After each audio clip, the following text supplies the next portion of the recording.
জিনিসের চেয়ে আল্লাহ বলতেছেন আমাকে বেশি ভালোবাসে। এখন আমরা মোমেন দাবি করব, ইমানদার দাবি করব ঠিক, কিন্তু কথা, কাজ, কর্মে, চাল চলনে যদি আল্লাহর মুহাব্বতের পরিচয় নিদর্শন আমাদের থেকে প্রকাশ না পায়, তাহলে আমরা ইমানদার যে দাবি করছি, আল্লাহর কথাটা আল্লাহ মাফ করুক, নাউজুবিল্লাহ, অমূলক হয় না? কিন্তু আল্লাহ রাব্বুল আলামিনের কথা কি অমূলক?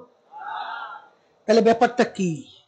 আসল ব্যাপার হলো, এখন পর্যন্ত আমরা খাঁটি ইমানদার মোমেন হতে পারি নাই। তা যাই হোক, মারেফাত এবং শরিয়াত, হাকিমুল উম্মাত আশরাফ আলী থানভী রহমাতুল্লাহি আলাইহি লিখছেন, এটা কোনো ভিন্ন কিছু না। যেমন একটা মানুষের শরীর, যেমন আব্দুল করিম, আব্দুল করিম কিন্তু দুইটা জিনিস মিলেই তার নাম আব্দুল করিম। তার ভিতরে একটা রূহ আছে আর শরীর আছে।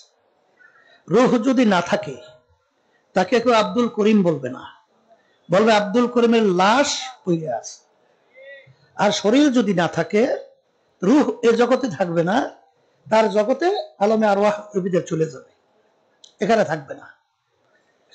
তাইলে আব্দুল করিম হওয়ার জন্য শরীর এবং রূহ এ দুইটা মিলেই যেহেতু আব্দুল করিম, তাই এখানে আমলের ভিতরে দুইটা দিক, একটা হলো বাহ্যিক আর একটা হলো বিতর্কত গোপনীয়।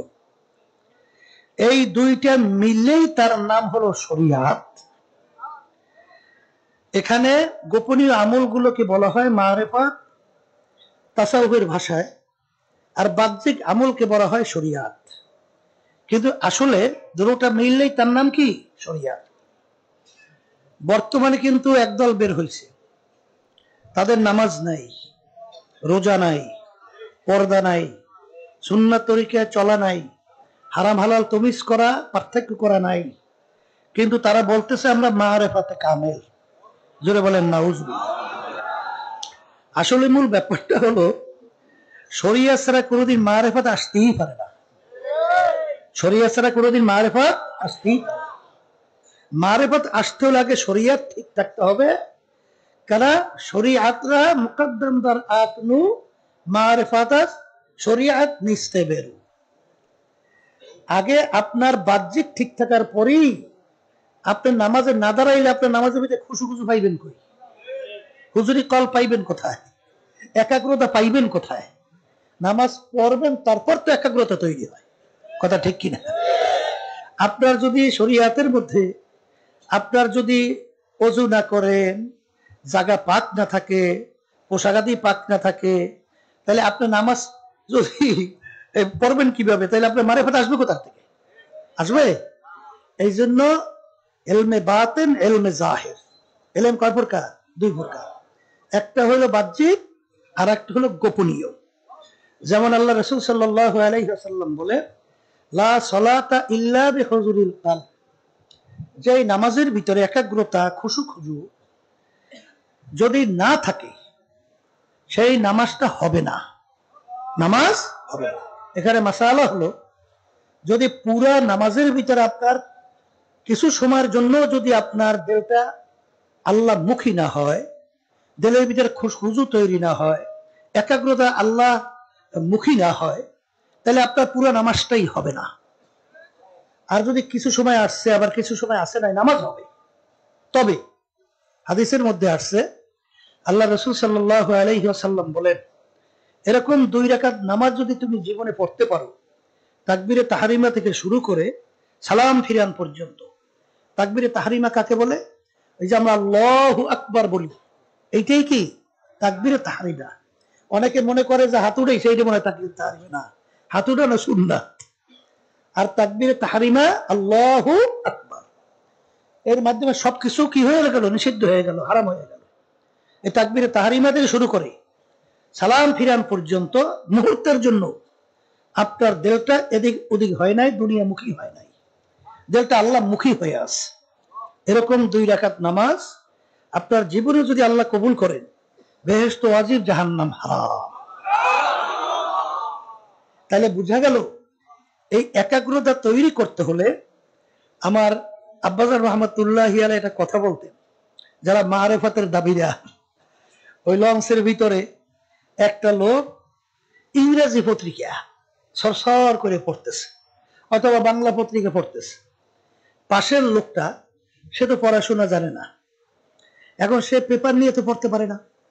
সে বলতেছে, ভাই আপনি তো পেপার খুব তড়িৎ করে সুন্দর সরসর করে পড়েন, কিন্তু আমি তো এত চেষ্টা করি, ওই আমি তো পড়তে পারি না। বলে, তুমি যদি আমার মতো পড়তে চাও তাহলে আগে পড়ো সরে অ, সরে আর, অসই, দীর্ঘ, ক খ গ, এইটা পড়ো। দুই একবার পড়ছি। কই ভাই পড়তে তো পারি না। বলে, ওরে ভাগো, দুই একবার পড়লে হবে না, পড়তে পড়তে পড়তে পড়তে গ্রামে একটা কথা আছে, মুখের ফেরা ছুটে যাইতে হইবে। এবার পড়তে পড়তে চেষ্টা করতে করতে এক সময় দেখবা যে তুমি আমার মতো সরসর করে পত্রিকা পড়তে পারবা। কথা ঠিক কি না? নামাজের ভিতরে আপনি একাগ্রতা তৈরি করবেন। হ্যাঁ, নামাজ না পড়লেই মারেফাতে কামেল হয়। কথা ঠিক না? সম্পূর্ণ ধোকাবাজি কথা না? গাছের কি গোড়ার থেকে ওঠে না মাথার থেকে ওঠে? ওরা মাথার থেকে উঠবে, এ দুনিয়ার কোন নিয়ম আছে? ওরা মারেফাতে কামেল, নাউজুবিল্লাহ। ওরা শরীয়তের ধার ধারে না। ওরা বলতে চায় যে আমরা নাকি, যারা নাকি এই আলেম শরিয়াতি, আমরা নাকি শরিয়াতি আলেম, আর তারা নাকি মারেফাতে কামেল। ওরা বলে কালাম 90,000, 60,000 জানে মারেফাতি আলারা, আর 30,000 নাকি জানি আমরা যারা শরিয়াতি আলেম। তাহলে আমাদের সে অনেক ডবল না? এদের দরজা তো অনেক বেশি। কথা ঠিক না?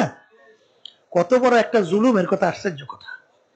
এই নবী রাসূলের সংখ্যা কত? 1 লক্ষ বা 2,24,000। কত কর না কা? আল্লাহ রাব্বুল আলামিন সব নবী রাসূলের সাথে কথা একটা করেও তো বলছে, কথা বলে না। তো একটা করেও যদি আপনি কথা ধরেন, আল্লাহ নবীদের সঙ্গে বলছে, রসুলদের সাথে বলছে, তাহলে তো কালাম হওয়ার কথা পারে 1,02,24,000। তোলার 90,000 পাইল কই? কল ওই যে আল্লাহ হাবিব সাল্লাল্লাহু আলাইহি ওয়াসাল্লাম সবে মেরাজে গেছিল না, তখন আল্লাহর সঙ্গে কথা হয়েছে 90,000। বেশ, আল্লাহ রাব্বুল আলামিনের সঙ্গে আল্লাহর হাবিব কথা বলছেন সবে মেরাজে, তখন তার সাথে ছিল কে? কেউ ছিল? জিবরাইল আলাইহিস সালাতু ওয়াস সালাম যাইতে পারছে? একটা জায়গা পর্যন্ত যাওয়ার পরে কি বলছেন আল্লাহ রাসূল সাল্লাল্লাহু আলাইহি ওয়াসাল্লাম, এক পা আমার সামনে যাওয়ার ক্ষমতা নাই, সামনে গেলে পুইরে সব সাপ, আপনার একা চলতে হবে। একা চলবে ভয় ভয়। আবু বকর সিদ্দিক রাদিয়াল্লাহু তাআলা আনহু, তার আওয়াজ আল্লাহ রাব্বুল আলামিন আল্লাহ হাবিবের কানে পৌঁছাইতেছিল। আল্লাহ হাবিব সাল্লাল্লাহু আলাইহি ওয়াসাল্লাম মনে করতেছিলেন আবু বকর আমার সাথে আছে। তাই আল্লাহ এবং আল্লাহর রাসূল কথা বললেন, সেখানে ছিল না জিবরাইল আলাইহিস সালাম পর্যন্ত। তাই যেগুলো নামাজ নাই, রোজা নাই, সুন্নাত নাই, আল্লাহ মাফ করুক, দাঁড়াই দাঁড়াই প্রস্তাব করে, তো ওরা ওখানে আসলে কেনা? কেউ ছিল? তাহলে ওরা কিভাবে বুঝলো 90,000 কালাম? তারপর কি হয়েছে বা না হয়েছে তা তো আল্লাহ রাসূল সাল্লাল্লাহু আলাইহি ওয়াসাল্লাম আয়েশা সাহাবায়ে কেরামদেরকে নিয়ে বয়ান করে সব শোনায় নাই না? শোনায় নাই? তাহলে 90,000 পাইপ কোথায়? সম্পূর্ণ একটা ধোঁকাবাজি কথা না? আর ওরা আবার উদাহরণ দেয়, দেখেন কিভাবে মানুষকে ধ্বংস করে, কিভাবে মানুষকে বেঈমান বানায়। ওরা বলতে চায় যে যেমন নাকি নারিকেলের সোবলার ভিতরে কোনো মজা আছে? নারিকেলের ভিতরে হইলো পানি, নারিকেল, স্বাদ যত সব ভিতরে, আর বাহ্যিক তো ছোলা, চাবাইলে কষ। তা ওরা বলতে আছে শরিয়তি আর আমরা যারা আছি, আমরা হলো নারিকেলের সোবলা চাবাই, ধরে নাউজুবিল্লাহ। আর ওরা নাকি প্রকৃত নারিকেলের স্বাদ পায়। ওই আব্বাজান ফেরাই বলতেন, নতুন ভাই যারা আছে শোনা তো লাগবে, বলে একজনে মিষ্টি খায়, আর একজনে দূরে বসে বলতেছে মিষ্টি তুমি খাইলে কাজ হবে কি? মিষ্টি স্বাদ পাই আমি, খায় একজনে, স্বাদ পায় আর একজনে। এখন যে মিষ্টি খায় সে তো বলতেছে স্বাদ তুমি ঠিকই পাও, আমি যে মিষ্টি খাই তোমার এদিকে তো লোভ লাগছে। কি লাগছে? তার লোভ লাগে, তোমার মুখে লালা আসছে, ওই লালা চাডু আর গেল। আসলে লালা স্বাদ পাও, কিন্তু বাস্তবে মিষ্টি স্বাদ। এ আল্লাহর বান্দারা, ওলামায়ে কেরাম হক্কানি 12 বছর 14 বছর, এই বুখারী শরীফ হাদিস, সিয়াসাতের হাদিস, কোরআনুল কারীম, জালালাইন শরীফ সহ টানতে টানতে কান্দা গেছে বেঁকা হইয়া, এই বছরকে বছর যুগ ধরিয়া কোরআনুল কারীম পড়াশোনা করলো তারা, তারা বলে কোরআন এবং হাদিসের স্বাদ পায় নাই। আর যাদের পেটের ভিতরে বোমা মারলে সূরা ফাতিহা সহিভাবে বের হয় না, এরা নাকি পাইছে কোরআন এবং হাদিসের মূল মারেফত। জোরে বলেন না হুজুর।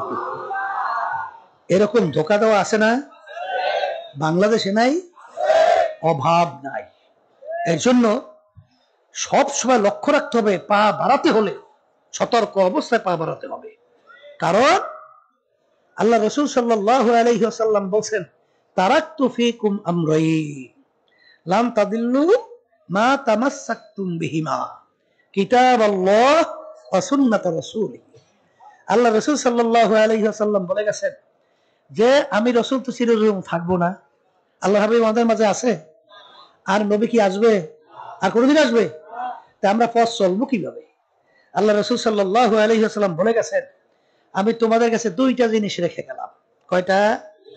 যদি মজবুত করে ধরতে পারো তোমরা ধ্বংস হবে না, জাহান্নামে যাবে না, বেহেশতের রাস্তা হারাবে না। বেহেশতের রাস্তা হারাবে না। একটা হলো কোরআনুল কারীম আল্লাহর কিতাব, আর একটা হলো সুন্নাহ। কথা ঠিক কিনা?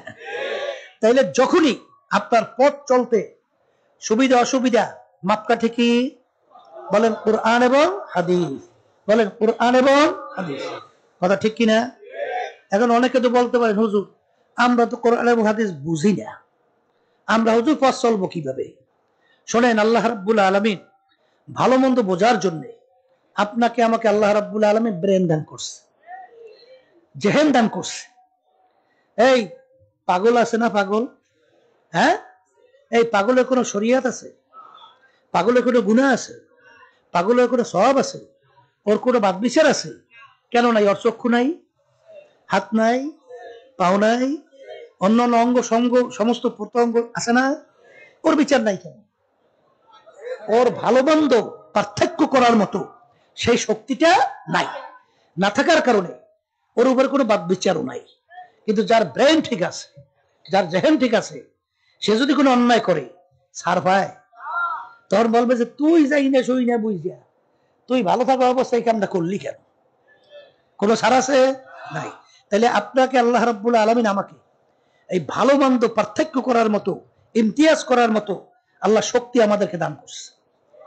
দুনিয়ার ব্যাপারে খুব পটু। দুনিয়া কেউ দেখবেন ব্যবসা করে, এই বিভিন্ন বাজারে ক্রয় করতে যায়, সহজে ঠকাইতে পারে? হ্যাঁ, তখন চাউল কেনার সময় তাহা কি করে কেনে না? পরীক্ষা নিরীক্ষা করে কেনে না? দাঁতের মধ্যে চিবাইয়া দেখে চাউলটা কেমন, আবার ঘেরান নিয়ে দেখে ঘেরান ভালো না মন্দ, কি ঠিক না বেঠি?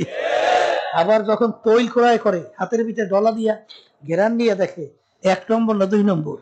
তাই দুনিয়ার বাজার সবের ব্যাপারে খুব বুঝলা। আর এখন আখিরাতের ব্যাপারে আল্লাহ রাসূল সাল্লাল্লাহু আলাইহি ওয়াসাল্লাম বলে গেছেন, আমার আগের নবীর উম্মতদের ভিতরে 71-72 দল ছিল, আমার উম্মতের ভিতরে 73টা দল হবে। কয়টা দল? একে তো তিরমিজি শরীফের হাদিস, মিশকাত শরীফের হাদিস, এই হাদিস কিন্তু সহিহ। আল্লাহ রাসূল সাল্লাল্লাহু আলাইহি ওয়াসাল্লাম বলেন, আমার উম্মতের মধ্যে দল হবে কয়টা? 73 দল হবে। এই 73 দলের মধ্যে 72 দল। যত সহজ মনে করি অত সহজ না। 73 জন লোকের ভিতরে 72 জন লোক ধ্বংসপ্রাপ্ত হইয়া বেহেশতের রাস্তা হারাইয়া জাহান্নামের রাস্তায় চলে যাবে। দল হবে কয়টা? এর ভিতরে শুধুমাত্র নাজাত, নাজি, পরিত্রাণ পাইয়া বেহেশতে যাবে একটা দল। কয়টা দল? মুখস্থ রাখেন, কয়টা? সাহাবায়ে কেরাম প্রশ্ন করছিলেন, হে আল্লাহর রাসূল সাল্লাল্লাহু আলাইহি ওয়াসাল্লাম, আপনার উম্মতদের ভিতরে যে 73 দল হয়, এর ভিতরে 72 দল যদি পথ হারায় জাহান্নামী হয়, একটা দল যদি নাজাত পায় জান্নাতি হয়, সেই দলটার পরিচয় কি? আল্লাহ রাসূল সাল্লাল্লাহু আলাইহি ওয়াসাল্লাম পরিষ্কার হাদিসের ভিতরে পরিচয় দিয়েছেন, মা আনা আলাইহি ওয়া আসহাবি।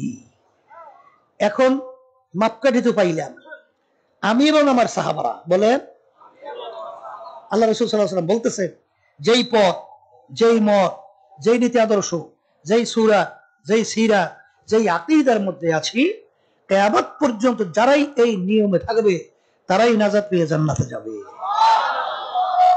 এখন আমি যদি জিজ্ঞাসা করি, সাহাবায়ে কেরামরা কি হুঁশ থাকতে জীবনটাতে 5 ওয়াক্ত 1 ওয়াক্ত নামাজ ছাড়ছে? আসতে কয়। তাহলে যারা নাকি মারাফেতের দাবিদার, নামাজ নাই, রোজা নাই, ওরা এখন কোন দলের মধ্যে আছে? কি কথা কন না কা? এরা কি এখন আপনার ব্রেনে বলতেছে? তো ওই দেখেন ব্রেনে কিন্তু উত্তর দেয়। কি কথা ঠিক না বেঠে? আচ্ছা, সাহাবায়ে কেরাম একজনও পাইবেন যাদের সঙ্গে দেখা দেওয়া জায়েজ নাই, তাদের সঙ্গে দেখা দিয়ে একত্রে নাসা কথা করিয়া এই এবার বিভিন্ন কায়দায় কায়দায় মারেফাতে কামেল হইছে? পাওয়া গেছে? একজনও নাই। তাহলে সাহাবায়ে কেরামদের আমল না। আমল মানে কাজ। সাহাবায়ে কেরামদের আমল না। কথা ঠিক না বেঠিক? এরপরে যাই না শুই না বুঝিয়া কেউ যদি বেপথে চলে, নিজের কপাল নিজে পড়বে। এটা তো আমাদের করার কিছু নাই। ওলামায়ে কেরামদের দায়িত্ব কি? কোরআন এবং হাদিস অনুযায়ী পথ দেখানো। ওই পথে চলা বা না চলার দায়িত্ব আপনার এবং আমার। আর মানজিলে মাকসুদে পৌঁছাবার মালিক কে? আল্লাহ। তাহলে আমাদের দায়িত্ব তো পথ দেখানো। এখানে মন করা কিছু নাই তো। আল ইয়াউমা আকমালতু লাকুম দীনাকুম ওয়া আতমামতু আলাইকুম নি'মাতি ওয়া রাদিতু লাকুমুল ইসলামা দীনা। এখন ইসলাম আল্লাহর কাছে গ্রহণযোগ্য, এছাড়া অন্য কোন ধর্ম নিয়ম আদর্শ গ্রহণযোগ্য না। কথা ঠিক কিনা? অনেক হয়তো পাশে মনে করতে পারেন অন্যান্য ধর্ম অবলম্বী যারা আছে তারাও মনে হয় জান্নাতে যাবে। তাইলে কিন্তু সম্পূর্ণ আপনিও বেঈমান হয়ে যাবেন। কারণ আল্লাহ রাব্বুল আলামিন কি বলছেন? হ্যাঁ, একমাত্র আমার কাছে নীতি আদর্শ ধর্ম গ্রহণযোগ্য ইনদাল্লাহিল ইসলাম। ইসলামী নীতি আদর্শ ছাড়া আল্লাহ রাব্বুল আলামিনের কাছে অন্য কোন নীতি আদর্শ ধর্ম গ্রহণযোগ্য না। কথা ঠিক না বেঠে? এখন আমার নতুন অনেক বাজানরা আসছে, হয়তো অনেকে মনে করতে হবে হুজুর চর্ম না, এসব কঠিন, হুজুর মন মতো যা মনে কথা করা যায় না। এটা কি সর্বনায়ের কোন রাস্তা? হ্যাঁ, এই রাস্তাটা তো কোরআন এবং হাদিস অনুযায়ী আমরা শুই নাই। যদি আমাদের ভুল হয় তাহলে এটা আপনাদের ধরাবার দায়িত্ব। আমাদের তো এখানে নতুন কিছু ব্যক্তি বলার কোনো আছে সুযোগ না। এখানে অনেকে আমরা মনে করি হুজুর বড় কষ্ট, আসলে এর মধ্যে যে আল্লাহ কি আরাম রাখছে, এই রাস্তায় না চললে তো বোঝা যায় না। শোনেন, অন্তরের শান্তি। আল্লাহ যখন সেজদায় পড়ি আল্লাহর কুদরতি পায়ের মধ্যে যখন সুবহান রাব্বিয়াল আলা কইয়া টান দেয়, তখন চার দিলের পেরেশানি সব দূর হয়ে যায়। এটা তো এই পদে না থাকলে বুঝবেন না আল্লাহর জিকিরের মধ্যে যে কি মজা, জাকিরিন ছাড়া তো বোঝানো যায় না। আর যারা নাকি ওই চিত্ত বিনোদন, নফস আম্মারা খুশি, আসলে বাস্তবতা হলো ওই যে একটা কথা আছে না, কোরামিন কোরামিন কোরামিন ইঞ্জেকশনের কথা শুনছে? কোরামিন ইঞ্জেকশনের তাসির হলো দেওয়ার সঙ্গে সঙ্গে শরীর গরম। শরীর কি মনে গেছে সর্বনাশ, ওর তো বড় তাসির, কিন্তু আসলে কোরামিনের তাসির গরম, পরবর্তীতে ওর অ্যাকশন ভালো না। কথা ঠিক না ভাই? ঠিক। তাহলে এখানে তো অনেকে হারামে মজা পাইয়া আরাম পাইছে, আসলে কিন্তু ওনার কিন্তু পরবর্তী ক্রিয়া ভালো না। ক্রিয়া কি? হারামে আরাম নাই, আজ পর্যন্ত কেউ পায় নাই, কোনোদিন পাবে না। শান্তি একমাত্র আল্লাহ এবং আল্লাহর রাসূলের দেখানো পথে। এর মধ্যে অন্তরে শান্তি, দুনিয়াতে শান্তি, আখেরাতে মুক্তি, এছাড়া শান্তির পথ নাই। এই জন্য আমার ভাইদেরকে বলবো, যারা চরমনাইতে আসছেন, নতুন বাজানরা তো মাশাআল্লাহ সংখ্যা অনেক, আল্লাহ ওদের কবুল করে। যখন আল্লাহ নিয়েই আসছে, কারণ আল্লাহর কাছে দোয়া করা লাগে না? কারণ হাদিসের ভিতরে আছে জফুল কালাম আল্লাহর হাতে। কার হাতে? আল্লাহ রাব্বুল আলামিন বান্দা বান্দাকে ইচ্ছা করে যেদিকে ঘুরায়। কিন্তু এখানে কিন্তু একটা বেকায়দা আছে, কিন্তু কায়দা বর্তমানে কিন্তু একদল বেরিয়েছে, জবরিয়া, কাদরিয়া, মুতাজিলা, এদের কিন্তু আকীদা ভিন্ন। তারা বলতে চায় মানুষ জবরে মহাসের মতো, অর্থাৎ পাথর এক জায়গায় পড়ে আছে, পাথর যদি কেউ না নড়ায় না চড়ায়, পাথর লড়ে? ও তো পড়িয়েই থাকে।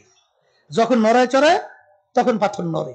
তো ওরা বলতে চায় যে মানুষও জবরে মহাসের মতো, অর্থাৎ যাহা কিছু হয় মানুষ করে সব আল্লাহ করায়। নাউজুবিল্লাহ।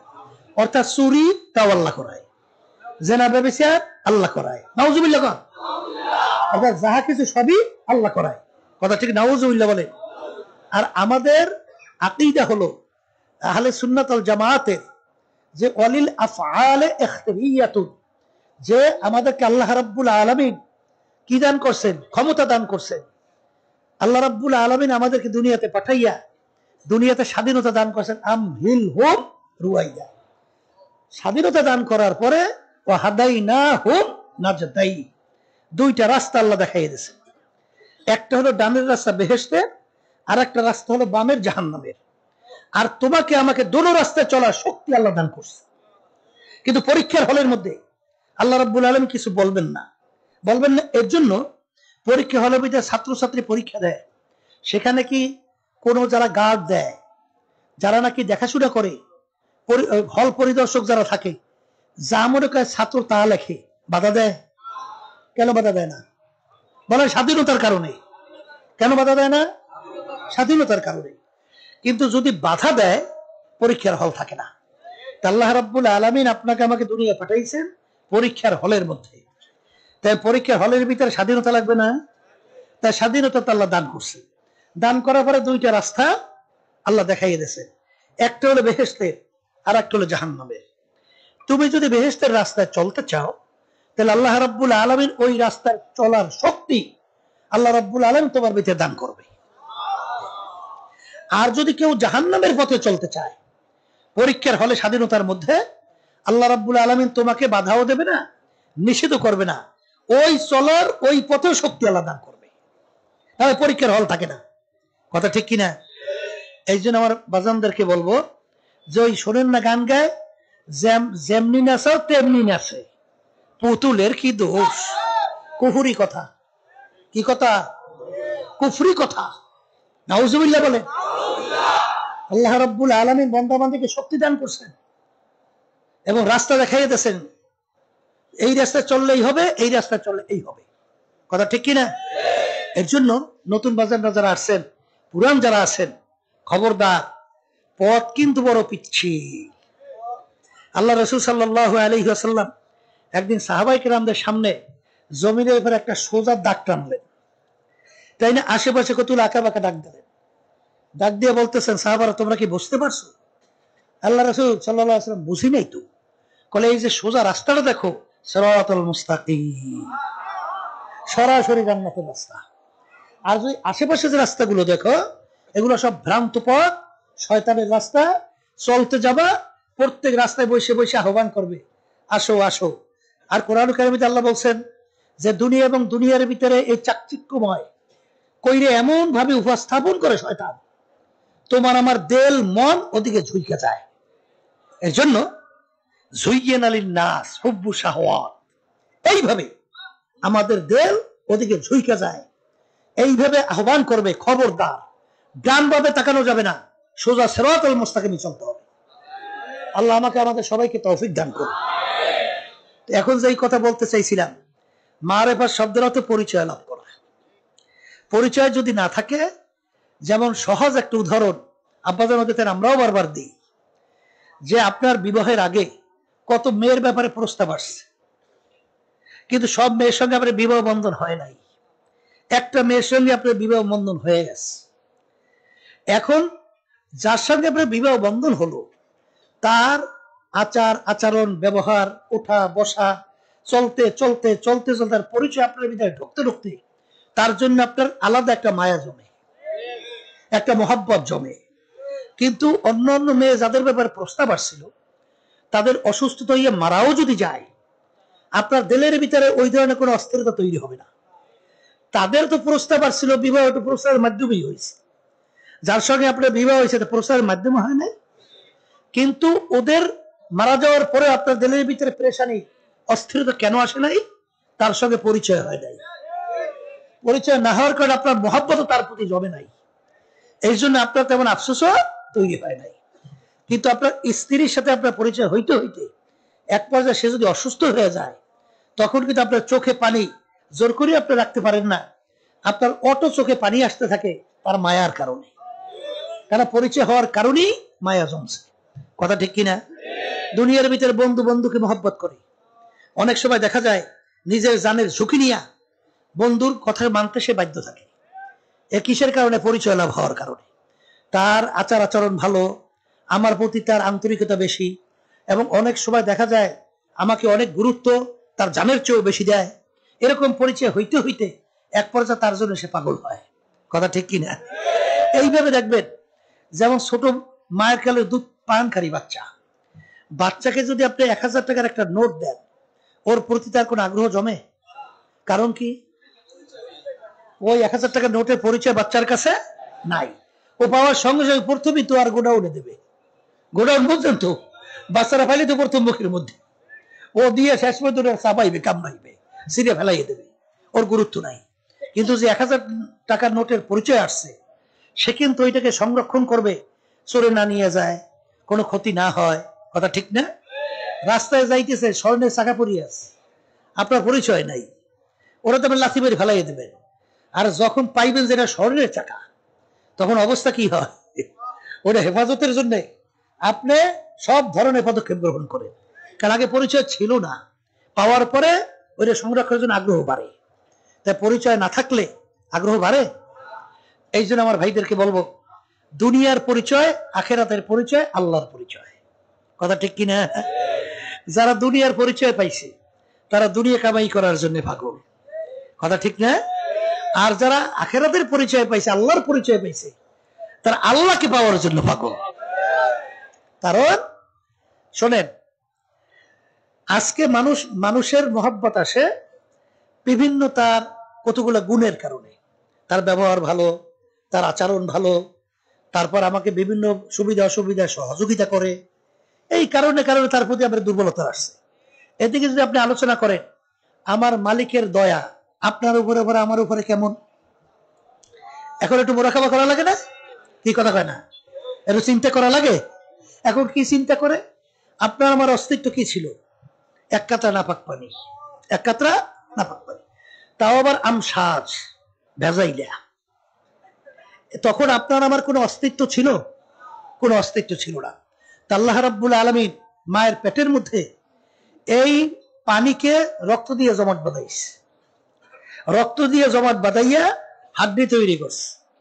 হাড্ডি তৈরি করে ফাঁকা সাউনাল ইজাম লাহমা, হাড্ডির উপরে গোশত লাগাইছে। গোশত লাগাইয়া ফি আহসানি তাকওয়িম, আপনার আমার এত সুন্দর সুরতের একটা মানুষ তৈরি করছে। কথা ঠিক কিনা? এখন যদি আমি বাজানদেরকে জিজ্ঞাসা করি, এখন আমার মাওলার দয়া আপনার উপরে মায়া কেমন? আচ্ছা, অনেক মানুষ অন্ধ, জন্মগত, আছে না নাই? আমার মালিক কি তোমাকে আমাকে অন্ধ করে বানাইতে পারতো? আসতে কত? তাহলে এই যে আমাকে চক্ষু দান করলো, এই নেয়ামত দয়া কার?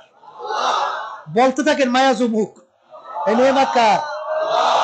আচ্ছা, মায়ের পেট থেকে অনেক সন্তান দুনিয়াতে আসলো, বোবা, কথা বলতে পারে না। আজকে আমার সঙ্গে এক দেখা করলো, আউ করতে আছে, বাসা মানে কথা বলতে পারে না। ওর বুকের ভিতরে কত জ্বালা, ওর মনের ভাব প্রকাশ করতে পারে না। এই কথা বলার শক্তি এ নেয়ামত কে দান করছে? আল্লামাহুল বায়ান। এটা মনে করছে স্বাভাবিক? এই শরীরে বিভিন্ন জায়গায় গোশত আছে না? জিহ্বাও তো একটা গোশতের টুকরা। সব গোশতের টুকরা কথা বলে, কিন্তু জিহ্বার অনার্গল 24 ঘন্টা কথা বলতেছে। এ কি আপনি আপনি হয় না কেউ বলায়? এই বলেন না, কে বলায়? আমার মালিক বলতেছে তোকে কথা বলার শক্তি আমি দান করছি। তাহলে কি মালিকের দয়া আমার উপর আছে না নাই? আচ্ছা, এরপরে দেখবেন কত ল্যাংরা খোরা মানুষ, পাও নাই, হাত নাই, বিকলাঙ্গ। এই তোমাকে আমাকে এত সুন্দর সমস্ত অঙ্গ প্রত্যঙ্গ আমার মালিক দাল করে, দয়া মায়া মারে কি আছে? আসতে বলে তো, আছে আছে। আচ্ছা দেখেন তো মায়া, আল্লাহর মায়া কোন জায়গায় দেখো আপনার আমার প্রতি? দেখবেন আলোচনা করতে করতে দুনিয়ার কোনো মায়ার সাথে তুলনা চলে? দয়ার সঙ্গে কোনো তুলনা চলে আল্লাহর? তাই সেখানে দেখবেন কত প্রতিবন্ধী সন্তান সফরে যায় বিভিন্ন জায়গায়, আল্লাহ বাপ আইসে আমার সামনে ধরছে, হুজুর 2 চোখ দিয়ে পানি পড়তে আছে, হুজুর ভালো মন্দ কিছু বোঝে না, হুজুর হুজুরের দোয়া করে, তখন তাকাইলে চোখে পানি রাখা যায় না। হে আমার মালিক, ইচ্ছা করলে আপনিও তো আমাকে এরকম প্রতিবন্ধী বানাইতে পারতেন। তা তোমাকে আমাকে সুন্দর ব্রেন দান করলে, এই নেমাত কার? কি দয়াময় মালুক কি আছে আমার প্রতি না নাই?